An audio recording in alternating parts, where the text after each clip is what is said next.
আমি আসি 12:30টায়। কি কি করছো তোমরা ওখানে দাঁড়া দাঁড়ায়? কি কি করছো? আরে কি করছো কি বলো তো? কি হচ্ছে এখানে দাঁড়িয়ে, কি হচ্ছে? হ্যাঁ,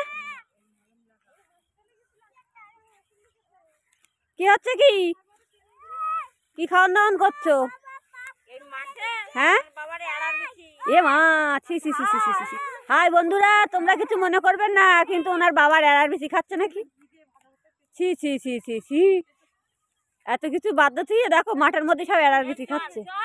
ইয়ে মা, ছি ছি। কিরকম লাগছে খেতে? সুন্দর লাগছে, দারুণ লাগছে, উফ, এত সুন্দর খাবার। ইস, আর তোমরা কি খাচ্ছ? তোমরা কি খাচ্ছ? শাক তুলতেছিলাম, বাড়িতে যাচ্ছি। ও, শাক তোলা হয়ে গেছে? আমি কাঠ কুড়াচ্ছিলাম, কাঠ কুড়িয়ে বাড়ি যাচ্ছি। ও, তাহলে আমার কিন্তু কথা থাকলো, 5 আটি শাক দেবে। 5 আটি শাকের দাম কত? এ কি কথাবার্তা? একজন বললো 5 টাকা করে, তুমি বলছো 50 টাকা করে, কেন? ওরে বাবা, বেতো শাক 300 টাকা কিলো?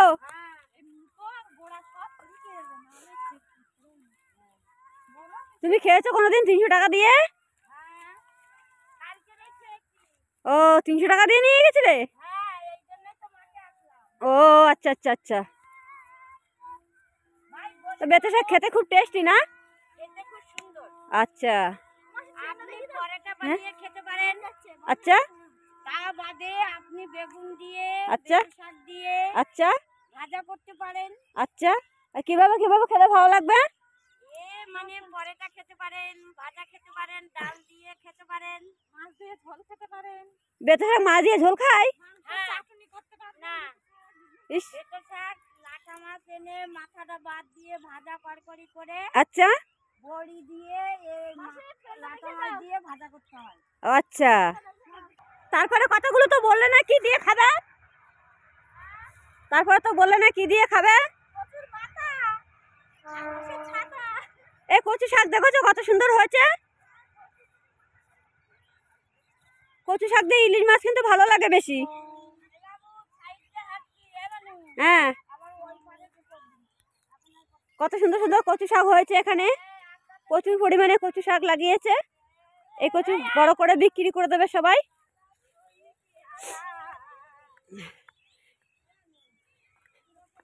তোমরা এখান থেকে কিভাবে যাবে? এখান থেকে কিভাবে যাবে?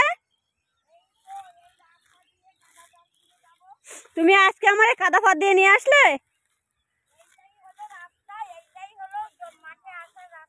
ও, কেন মাঠে আল নেই? কোন বনের মধ্যে যাচ্ছ?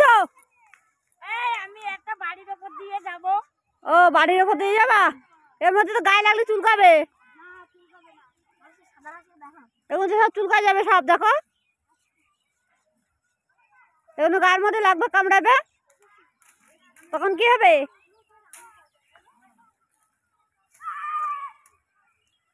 হাই বন্ধুরা, আমরা আজকে এখানে চলে এসেছি মাঠের মধ্যে। দেখো কোন বনের ভিতর দিয়ে আমরা বাড়িতে যাচ্ছি। আমরা পুরো বনের ভিতরে যাচ্ছি। আজকে কত আনন্দ করে এসেছিলাম, কিন্তু পুরো কাদা মেখে ভর্তি হয়ে গেছি এখানটা এসে। মাঠের ভিতরে এই সাইডটা একটু কাদা আছে, তো ওপাশে পুরো শুকনো, কিন্তু সামনেটা আবার শুকনো ছিল।